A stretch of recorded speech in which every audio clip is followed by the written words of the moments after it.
body stands their approach over the mountain, vain and violent. We ragdolls observe, we record, and we mimic.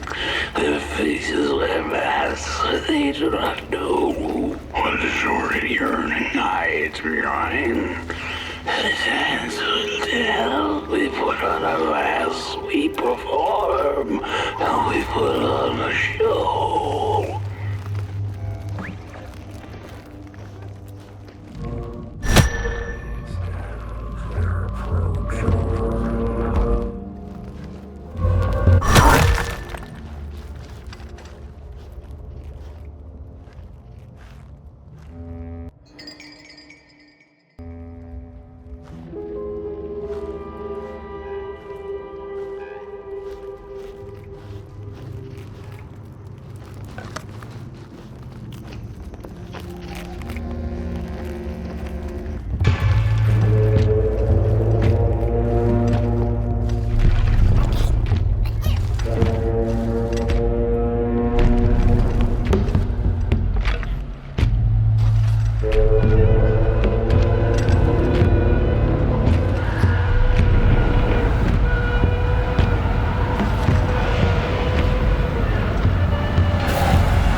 it morning or afternoon? Hard to tell without a sun, isn't it? No, it is most certainly night, or moonbirds hooting wouldn't make sense at all. Speaking of sense, will you help an old bird find some in this story? Fire up these dusty murals in the right order, and you will receive a present, a little gift, yes. Bring the fire to the story.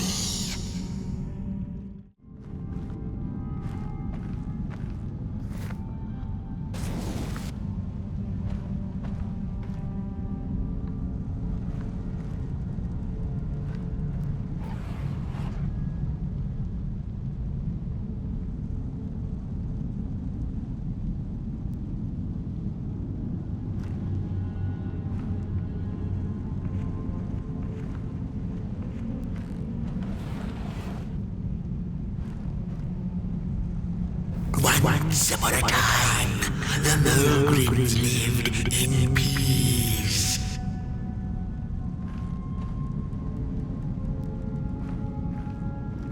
Peace ended when the violent somebodies invaded the valley.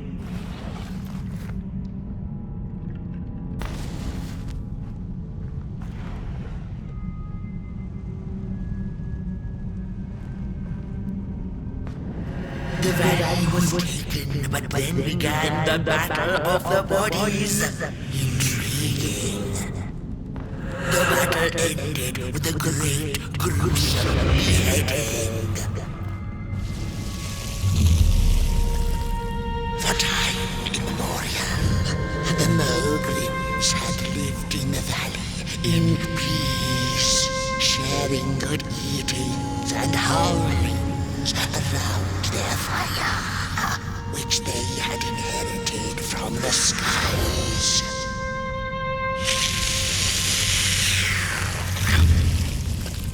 Then one terrible night came the violent somebodies.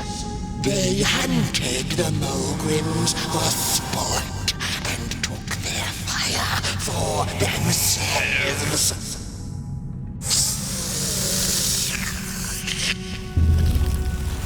But the somebodies knew not what they were dealing with, for as soon as they held the fire in their grubby hands, they began to fight one another with it.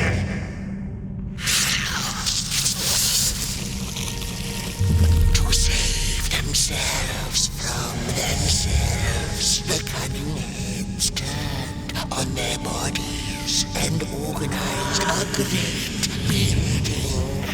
And so it was that somebodies became nobodies, and the bodies were exiled. A time of peace would ensue, or so the headlings thought. The last living Mogrim had been biding her time, and saw now an opportunity to return and take bloody vengeance upon the heads, who were now left defenseless without their bodies.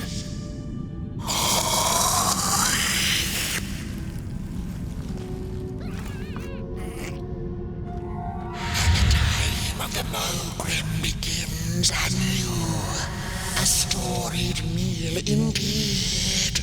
Moonbird thanks you for feeding her, and proudly upholds the promise. A gift, a shard from the Mogrim's own cauldron. It looked so shiny in the moonlight. Moonbird simply had to take it.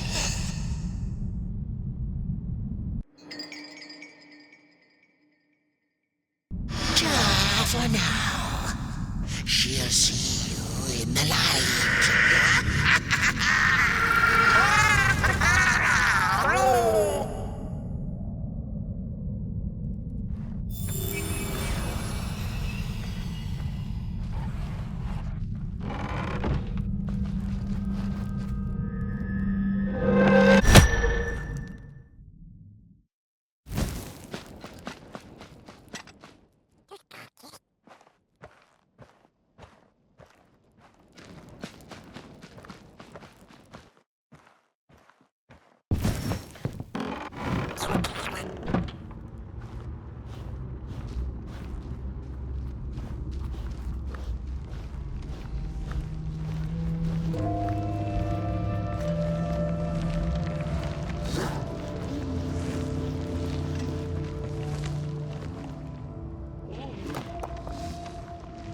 Take me back to Nobodyville, please. I can't take this tension much longer. Oh, I should have stayed in my heady hole.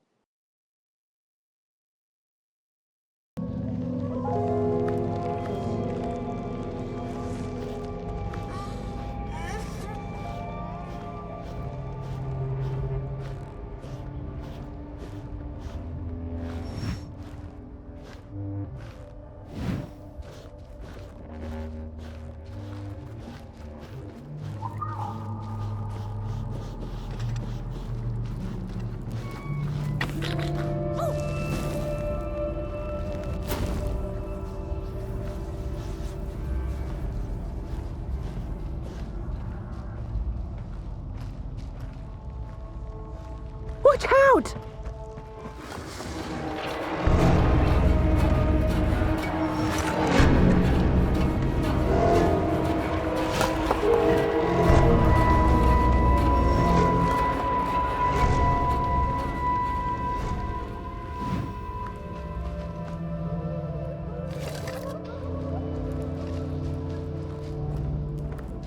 I appreciate the brain thought, somebody, but that head belongs to somebody else. Oh, you must take us back to Headville, outside the swamps, from whence you came. I appreciate the brain thought. Phew, thanks for saving my neck. And I think I have a reward for you. A real treasure.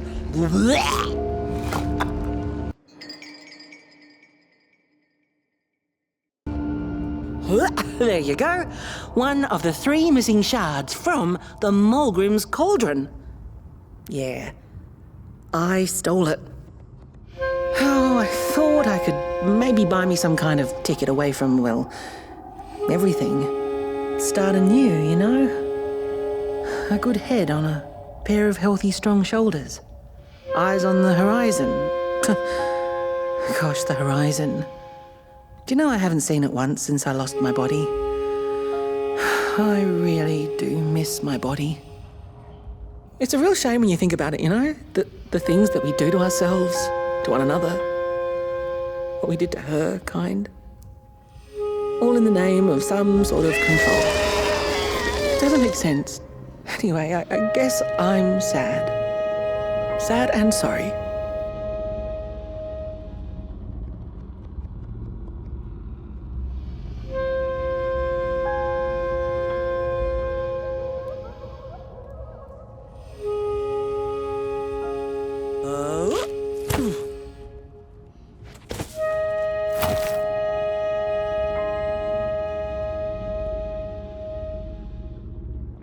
Hey, thanks. You're a great listener. You know that? Just take care of that shard now. Maybe put it back where it belongs and... yeah. Goodbye.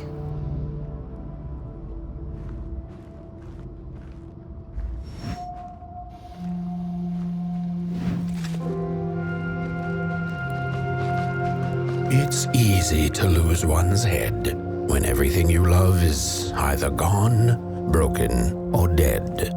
Yet another forgotten swamp saying.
she'd never been much for company until she had met the other one.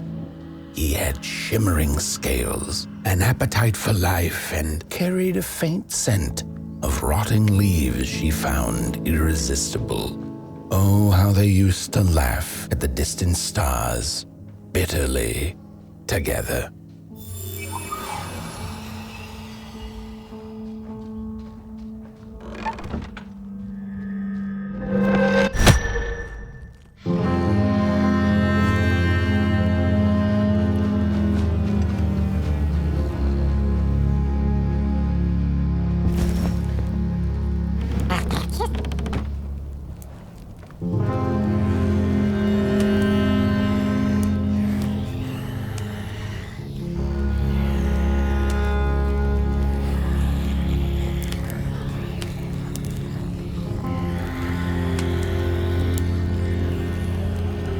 The howls of the Mulgrim have gone with the wind, and our headaches settled into gentle throbbing. Thank you, somebody, for you have not only graciously saved our necks, but also demonstrated the value of brain mass and heart blob working together. Could it be time for the bodies to return? We must convene on this matter, and you and your wandering flame must now leave through our gates and keep on walking the Midnaight Walk to Moon Mountain. Moon Mountain! Here you go, somebody. This key will open the town gates. Blech.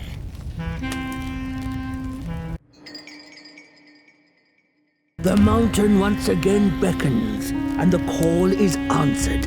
Fare thee well, and take good care of your flame. The dark itself is hungry.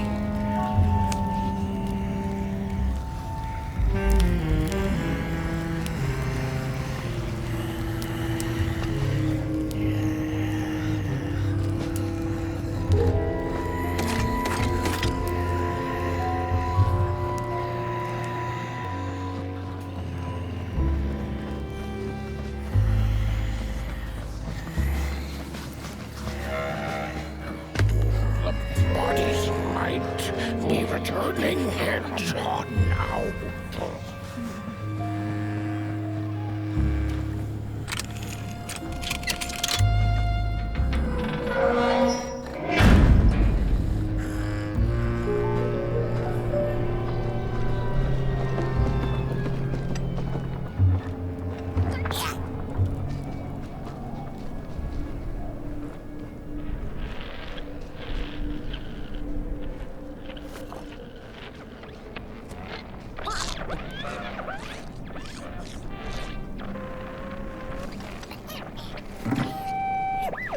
I've had enough. First it was the big Mulgrim hunt, and then they forced us out into that make-a-forgiven swamp. I hate hiking. And then, when we had nothing left to hunt, we started fighting each other. And then Mr. Mayor gets this grand idea that we should chop our own heads off and banish our bodies. How does that even scientifically work? I've had enough of civilization.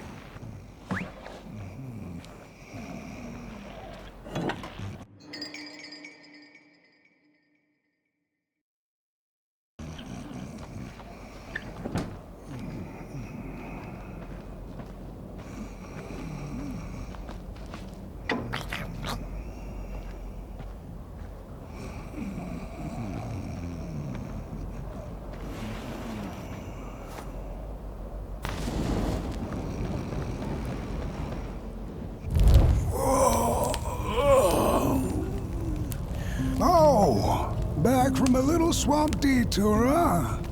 Hope the heads didn't give you too much trouble. At least your head looks attached to its shoulders and your friend's is, well, burning. So do not despair. Should you once again lose your way along the Midnaight Walk, you're probably meant to. The body can be a terrible master, but a wonderful servant. Protect the spark. Find its home, won't you? See down the road. I guess you gotta lose your head before you before you can. No, there's nothing there.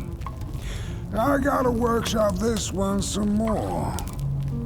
You better get going. Ours is restless, and I'm feeling a song shaking in my boots.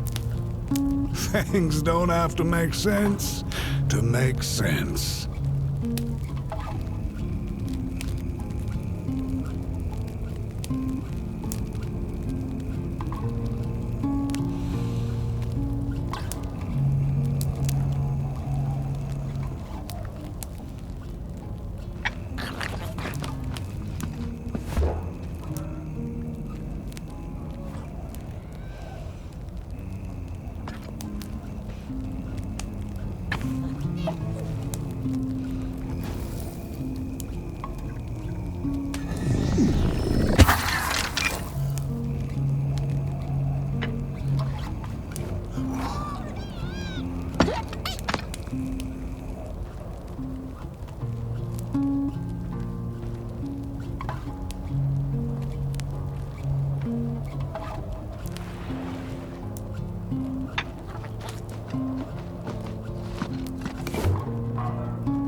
special relationship with fire. We do not cook over it. We do not shed tales around it. We care not for its warmth. Ours is a different connection entirely. Fire is our window to truth and into the world beyond clay, to which we must return. We are noble beings, bringers of bugs, slime, and mushrooms to help decompose the old and to bring about the new. We are the caretakers of this world, and woe be to those who seek to end us, for they seek to end themselves.